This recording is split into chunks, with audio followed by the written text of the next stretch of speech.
Milton has been one of the fastest growing towns in all of Canada, but all of a sudden people are starting to leave. So what exactly happened? If you're thinking about moving to Milton and you aren't sure if it's right for you, then this video matters. In today's video, we're going to cover 4 of the biggest reasons why people are leaving Milton, and make sure to stick around until the end of the video, and I'll share insights on the parts of Milton that tend to avoid most of these problems if you're still set on moving here. Hey, I'm Mike, a local realtor here in the GTA, and on this channel, I help buyers and sellers make smarter real estate moves. If you have any specific questions, you can find a link to my contact info in the video description below. Moving to a city without knowing both the good and the bad is what leads to regret. So let's take a look at the first reason why people are leaving Milton. So to start off, in terms of the commute for Milton, you have the GO train. A lot of people will be going to places like either Mississauga or they'll be going to downtown Toronto. The issue is that there's not all day two-way GO train service, which means that you're only going to be able to get it in the morning or during rush hour back in the afternoon. There's no midday service, there's no weekend service. And Milton is supposed to be getting all day two-way GO train service, but it's kind of been promised for years and it just hasn't happened yet. It should still be on the horizon, but in that meantime, people are kind of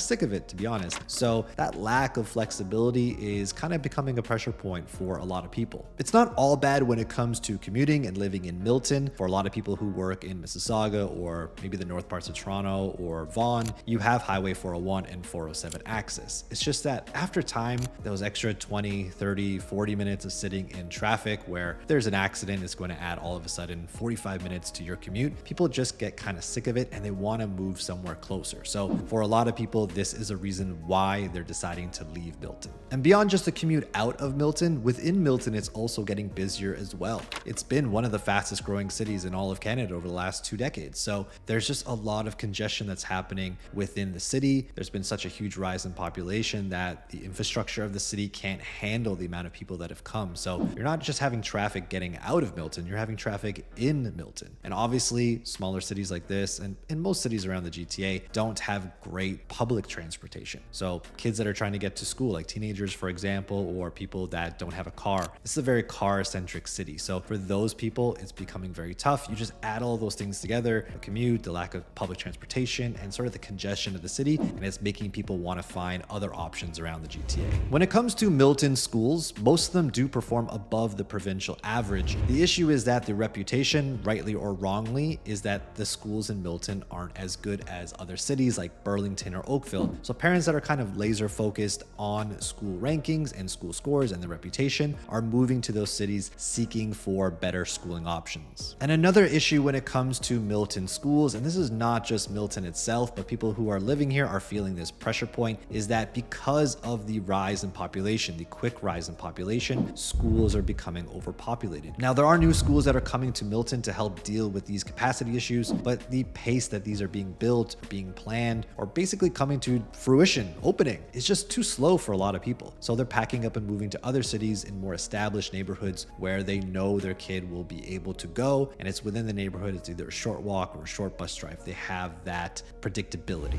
Milton is great for families, especially young ones who are into the outdoors and want to put their kids into sports and other activities. But when it comes to things like nightlife and concerts or art venues, there's just not really much that Milton has to offer in this regard. There are no large venues, there's no pro sports, and there's not really much of a downtown nightlife to speak of. And to be fair, that's pretty much expected for a smaller town, but for one that is growing in population as quickly as Milton is, the entertainment side is just not catching up. And when it comes to the restaurant scene, unfortunately, Milton doesn't really have one. For a population rising as quickly as Milton and as diverse of a population that there is there now, there's just not much to speak of. You know, there's a couple of spots, but on a Friday or Saturday night when you're not feeling like cooking and you want to go out, you just don't have a lot of options, and that makes you go to other cities to try and find something that is really going to hit the spot. And when it comes to shopping options, you're limited as well. You have the Milton Mall, but it's not really kept up. It's a little bit aged out. And other than a few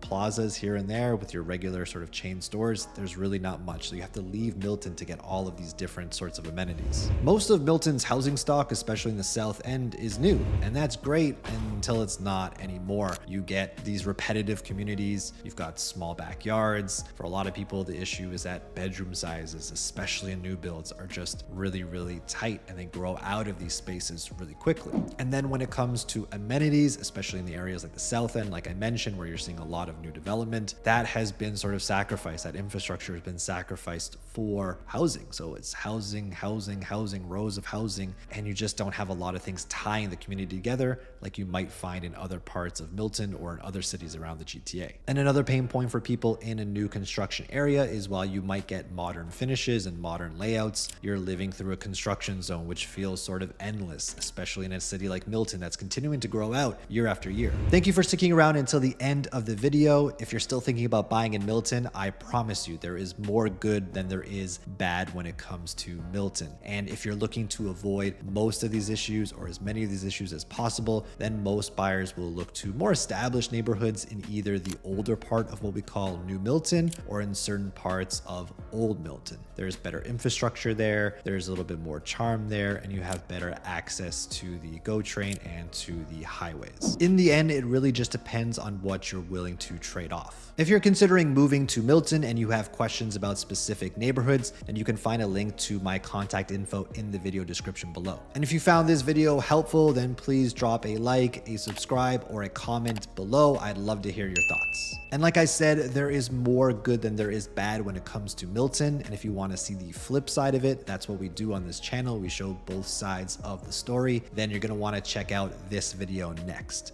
But before you do, again, just hit that like button and I'll see you there.